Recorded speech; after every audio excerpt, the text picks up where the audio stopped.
Hi, everyone. Welcome back to Sips for Change. As always, we're here to bring you exciting conversations about making events more planet and people conscious.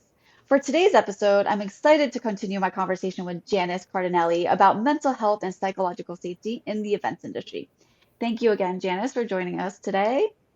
Thank you for having me, Tammy, and giving me an opportunity to share my voice. Absolutely. Last time we chatted a bit about mental health trends that you've seen over the years. So now I just want to jump right into the heart of today's conversation.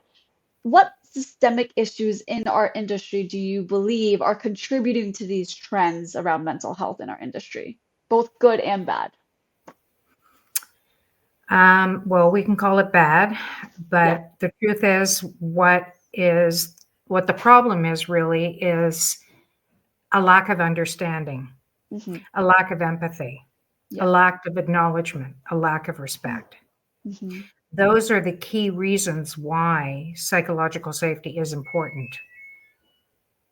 Hmm. Again, you have leaders who are scared to Hmm. approach any of their team on anything. We have CEOs and presidents who don't know what to say to their managers. Hmm. So it's a cycle that is continuous and impossible to break unless specific things are done Hmm. and thought through. Hmm. We all are very good in our industry at taking measurements and giving analytics and all the rest of it. Yeah. But nobody has really done a survey on how people feel about their mental health where it's an anonymous survey. Hmm. You know, Hmm. we do surveys for wellness. Hmm. You know, the Events Industry Council did a survey for wellness. I answered it. Hmm. And my shock, to be honest, was finding out that they had nothing on mental health. And at the time they had nothing on wellness either until just this past February of 25. So what type of social impact were we making when we came back from COVID? Hmm. So it is a sustainability conversation, but just on the human side of it. I think that a lot of people say or use the word humanity or human Yep. because it feels right to say it. Hmm. Yet the actions that go along with it are not being thought through Yep. and not happening. Yep. So I know from 3.5 years that there is a tremendous amount of lip service paid Yeah. by leaders, Yeah. and people believe that until they Hmm. don't. Hmm. So being human starts here, Yeah. it doesn't start here. Hmm. So when you have a leader that has created a culture where they make space for people to be able to have conversations from the minute they start onwards, Hmm. where they feel safe Hmm. is where things can really turn the table. So I think, when we talk about culture, there's lots of references to culture over the Hmm. past many decades, but the culture is really changing. And again, it's going to be about AI in the future. It's not Hmm. going to have anything to do with, the stuff that we're doing. It has to do with how is our world going to accept and meet AI where it is. Hmm. I think we also have to go where people are, not where we want them to be. Yeah. And that's a big thing that has been on my mind. I think that a lot of people are in an emotional recession. Hmm. Ooh, that's a good term. Yeah, Yeah. I learned that from my friend David Adler. Very good term. Yeah, I pick up I on the good ones. Well, thank you for sharing that with us.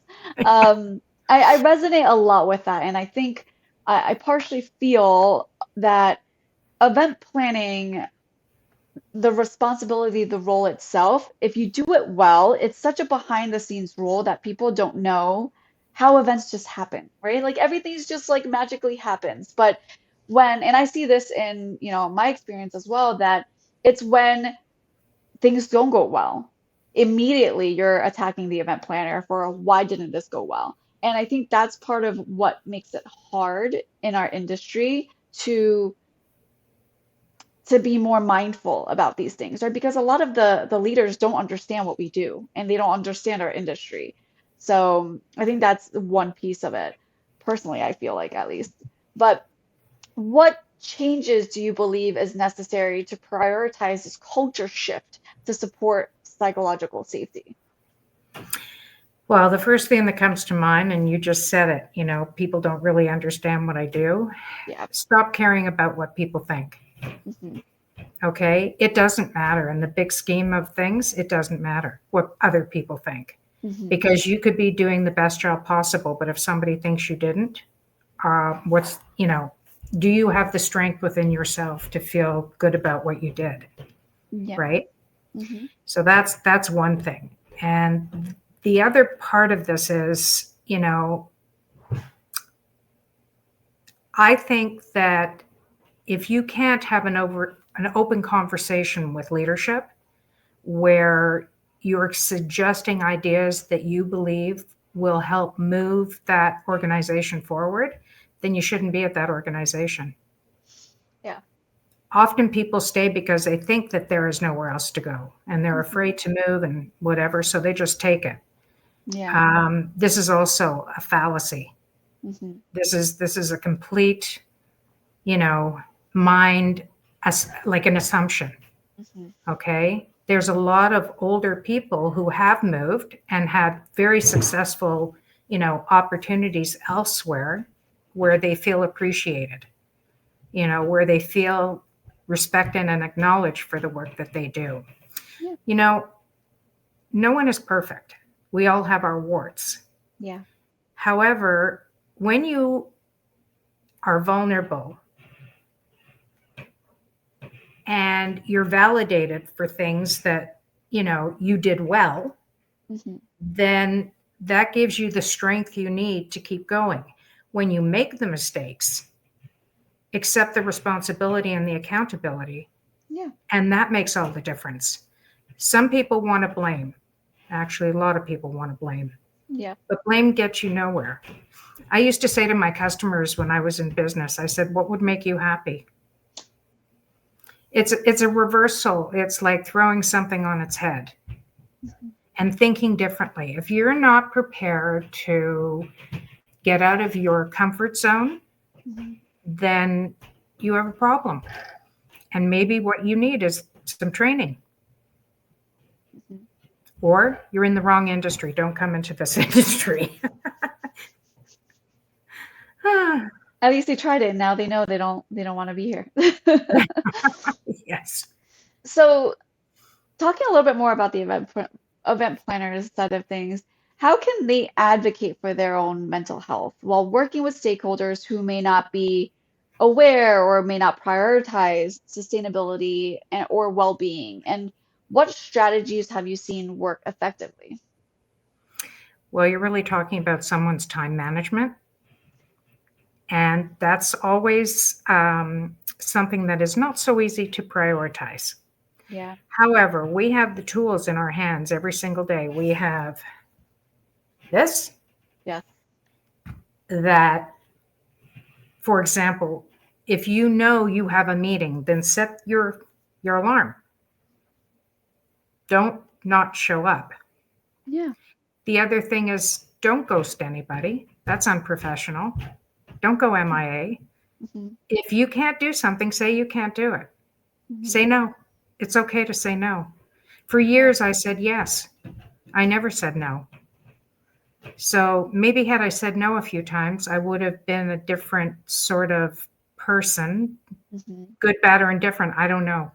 But Hmm. I do know that today, saying yes doesn't move you up the ladder. Yeah.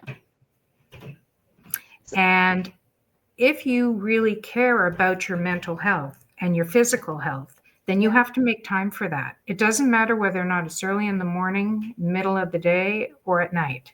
There has to be something that everybody can do. I don't care if it's maybe you enjoy reading a book because that's relaxing.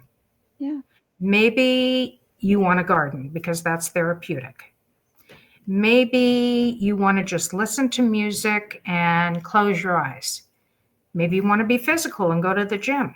You Hmm. know, nutrition is important. You know, sleep is important. And everybody has the ability, but I think not we, but a lot of people get very caught up in talking about or complaining about the things that they're doing. If somebody can't handle the workload, which is often, you know, part of a pandemic, in my opinion, Yeah. then tell your leaders that you need more help. Don't be afraid to say what can make a huge difference for you Hmm. every single day. And the more we fear telling the truth, Yeah. the more we're going to get ourselves into problems and find ourselves out of a job and looking for something else. Yeah. Because it's not the human body and the mental health cannot be sustained by some of the actions that we throw on ourselves. Yeah. And we're the ones to blame, Yes. you know? So it's not that, and it's not that the whole world is complaining, Hmm. but we do have to find the joy in what we do. We do have Yeah. to find that happiness. You know, I can look at it now and feel very calm about it because I'm not working in the business anymore. But Yep. Yep. I'll tell you one thing though, I would not today, if I had to do it all over again, take on as much as I did without having the proper staffing. And I think this is the biggest problem Yeah. is that the CEOs and presidents, leaders, owners, whatever, have not again prioritized their people. They think that whatever they think, okay? Yep. But if we stay quiet about our needs, Hmm. then it's going to just continue to be where it is. It will not change. So somebody has to stand up and have the guts to say something without thinking they're going to lose their jobs. Yeah. Because there's a lot of people in the industry who care more about their reputation than they do about themselves. Yes. And that's sad in my opinion. And I can Yeah. see how people would feel that way having done the job I did. But at least it was for my business. I wasn't working for somebody else, Yeah. right? You're not Yeah. the owner. Yeah. I definitely resonate with that. And on our previous episodes about wellness and burnout, my co-host Martina and I, we talked about that too, about there is a large rate of burnout in our industry because of that feeling of having to say yes all the time and being like, or struggling to say no. And it is difficult for people in our industry. Do you have a suggestion on how to say no or how to put those boundaries and how to have those conversations? Because, like you said, there's a mix of generations in our industry, and some of them are older who are still used to saying yes all the time. So, what is a recommendation for how they Well, should say no to things? why don't we do a role play, you and I, Okay. okay? So it'll be like a case study kind of thing. Okay. All right. Let's try it. Okay, I'm your leader. I'm the CEO of an organization you're working for, and I come to you, you're a manager, and I say to you, Tammy, this job that we are planning to do, and Yes. it's, you know, we need to sit down and brainstorm, and I need you to really put out a proper plan of attack on how we're going to go about this. And I need it tomorrow.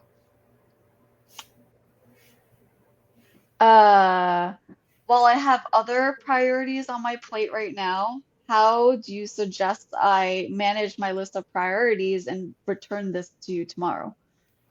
Well, this is a priority for me, Okay. and I need to get this to the client because they're expecting something. So, you know, push down on the other things you have right now and just get this done. Unfortunately, the other things that I have my on my plate have been scheduled out for other clients who are also expecting us to meet these deadlines by these dates. Is there a way we can have a conversation with the client and negotiate some flexibility on timeline? I don't really have the time now. I'm leaving to go out of the office for an appointment, to be honest with you. And I'm sorry, Tammy, but you know what? I hired you to figure these things out. Okay, great. So then why don't you connect me with the client and I will have a conversation with the client. Oh, okay. That's interesting. Did you hear really what I said earlier on? About, What my needs are. So yes. that's where we'll stop the role play. Okay. Hmm. Now let's do it the other way. Okay. Yeah. You're my boss and Okay. you need something done. Okay. Okay. Um, Janice, I have this request from a client and we would like to get them a response by end of day tomorrow. So I'm going to hand this over to you, like let you take care of it and get me a response so I can get this information to them by end of day tomorrow. If I heard you correctly, what you're saying to me is that you need a response for a client and the organization's client Hmm. to get them information for tomorrow. Would that be correct? Yes. Have you given any thought to maybe approaching somebody else within our organization? Because right now my plate is full and I don't believe that I can execute anything by tomorrow afternoon. From what I understand, everyone is equally as busy. So I think it makes sense for you to reprioritize the things on your plate so that you can take care of this because I need to get to another meeting right now. I respect the fact that you have another meeting, and I'm going to ask you to respect the fact that I'm not a magician and that I can't just whip things up. That's not the way that I have ever worked. Hmm. And maybe what we really need is to have an assistant here because the amount that I have on my plate currently is adding up by the day and it's creating a lot of interior emotion for me because I know that I can handle the volume. I see. Unfortunately, the company does not have budget for additional headcount at this point. So we would just have to make do with what we have, and everyone is pulling their weight as much as they can. So I just need you to hang in there for a bit. Do you have a budget for a therapist? And so that is a conversation I've definitely have had with with leaders in my work experience. So I definitely see the difference in the response, and I love how you focused on, how what it is doing for to you and your emotions and your mental health and your plate. And I realized that I didn't mention at all when I responded. I just said these are the responsibilities on my plate. I completely disregarded like, the stress and workload that it would put on my plate. So I thought that was very interesting. Listen, when you take emotional intelligence training, what you learn first also is how to respond back to somebody. You learn how to listen, number Hmm. one. That's a key in everything we do. You also learn how to repeat what Hmm. that person has asked you because sometimes when you repeat exactly what they've said to you, Hmm. you hear it differently than Yeah. when you're controlling it. Hmm. So it's part of prioritizing people to Yeah. respond like that. And it's also, it leads into empathy automatically when Yeah. somebody talks about themselves and what they can handle. Hmm. That's where the fear always hits, right Yeah. there, Yeah. because they're going to say yes just because they're afraid you're going to let them go or Yeah. they're going to do. People can't let you go. If they let you go for saying I have too much on my plate and you're demanding too much, then you have a case. You have a Yeah. legal case. Yeah. So again, I know because I've been told this by many, many, many people that both themselves and the people that they work with are all afraid to say anything. So they just do it. Yeah. That's not the answer to peace. Yeah. So it's also, I mean, I could buy a plastic water bottle and drink out of it forever and keep buying that and keep throwing it into our oceans, right? Yeah.